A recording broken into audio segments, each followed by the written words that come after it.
Today, I'm with Stuart McClure, founder and CEO of Cylance, which is a portfolio company of Draper Nexus. What they do is quite interesting. They use artificial intelligence to protect your endpoints. And because of their methods and technologies, the performance and the efficacy and the perfection of efficacy is something that is unseen of. It is so compelling and so perfect that is nothing comparable to the existing antivirus companies. And because of that, they're just sweeping the whole market, now ready to expand into the international market. In addition to all these, Stuart having the background of Global CTO of McAfee in the past will make him a perfect candidate for this interview series.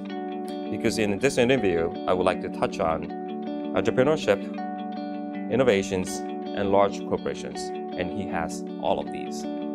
So let's talk to him. So what would you give as an advice for those people who are currently working for a large corporation and he has a sparking idea and started to have passion, but at the same time, I have this give up the security and safety, and I have things to protect in my family. Right. How can I convince my wife?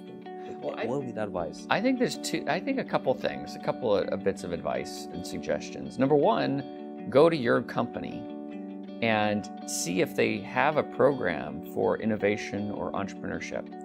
Now, not many companies do, especially larger companies, but some do, and you should look into how you can get involved with that program. If they don't, why not ask if you can create one? Create a program of innovation and entrepreneurship inside of the company. Ask them if they'd be willing to fund a project that, if it creates new products and new ideas for the company, that they will benefit financially from. Both two ways, both the company and the individual. I think those are very possible outcomes when talking to a larger company. But you might have to be persuasive and persistent and not give up easily. I see. So the second part is, if you find that you just can't create that entrepreneurial angle inside of a larger company, and you have to take the leap of faith and jump, just do it 100%. Jump in 100% and never give up. Never give up. Okay. So you touch on the large corporations. So let's talk about that. So large corporation, the reason they are large corporation are because they succeeded in the business and they differentiated from others, and they probably were innovative in early days. So that's how they became big, right? Absolutely.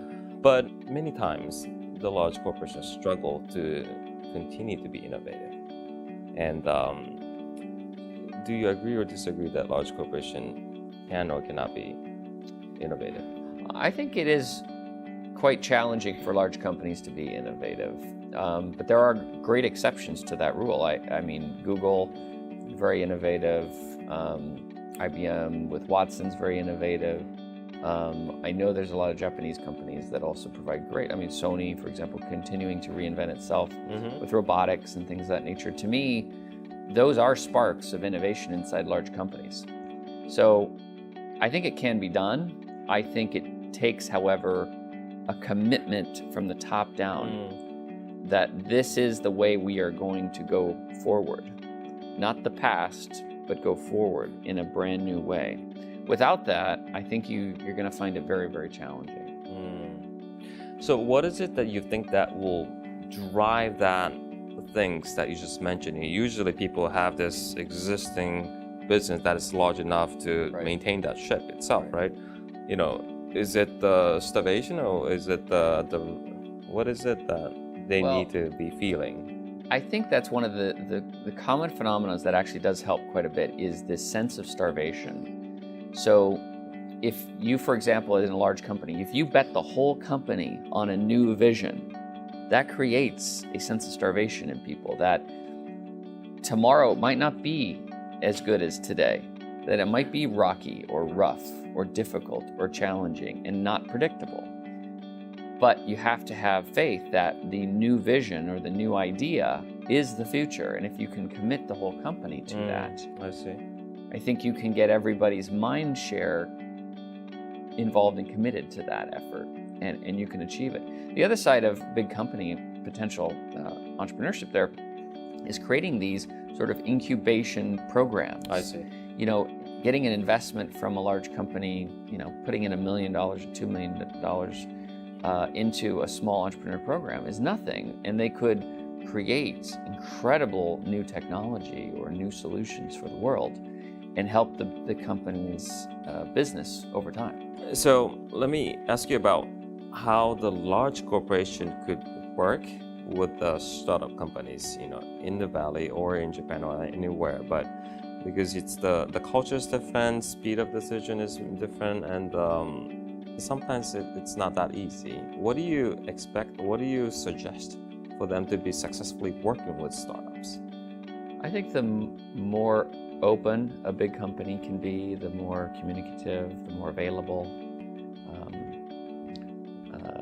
All those, I think, can be a major advantage for a big company when dealing with startups, because startups, you know, and entrepreneurs, they go by their own beat of their drum, as they say, their own style. So to be tolerant of a different personality or a different idea or way of thinking, and not shooting them down just because it's different than you, but listening to them and hearing them out, and then being available at crazy hours of the day and night is always very helpful. I see.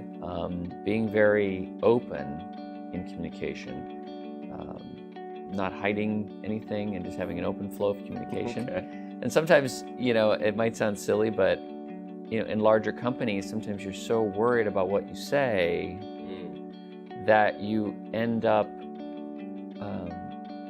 not creating a strong, open environment for entrepreneurs to feel safe to share ideas with you.